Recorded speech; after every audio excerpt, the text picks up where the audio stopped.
आज माझ्या मामाच्या पोरीचं लग्न होतं म्हणून आम्ही सकाळ सकाळीच आज गावाकडे आलो होतो. पण इथं तर कोणी लग्न मंडपात दिसतच नव्हतं, फक्त बँडवाला आणि मीच दिसत होतं. कारण की सगळे नवरदेव यायच्या तयारीत लागले होते. इथं मस्तपैकी वेलकम होम नाव काढलं होतं आणि मी माझी टीम घेऊन तयार होतो. कारण की वेलकम होम नाव मला मोडायचं होतं. कारण की आपण जिथं जाईन तिथं मला काहीतरी कुटाणा करायचाच असतो. म्हणून काहीतरी नवीन प्लॅनिंग केली, पण ती काही फेल झाली. आज रात्री हळदीचा कार्यक्रम होता म्हणून इकडे सगळी सजावट करून ठेवलेली. आपल्याला काही काम नव्हतं म्हणून आपण पण या बाबासोबत गेलो नवरदेवाला आणायला. चौकात येऊन अर्धा पाऊण तास वाट बघितली. सूर्य पण मावळायला लागला होता. पण तरी पण नवरदेवचा याचा पत्ता नव्हता. म्हणून लय वेळ वाट बघितली. अखेर शेवटी एक गाडी आली.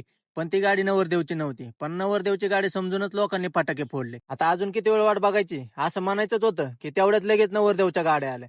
मस्तपैकी नवरदेवाला मग घरी घेऊन गेलो.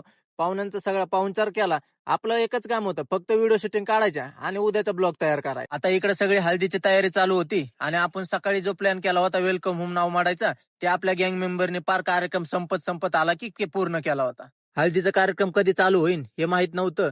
म्हणून म्हणलं तोपर्यंत एक झोप काढावी. मस्तपैकी एक झोप काढल्यावर भूक लागली होती.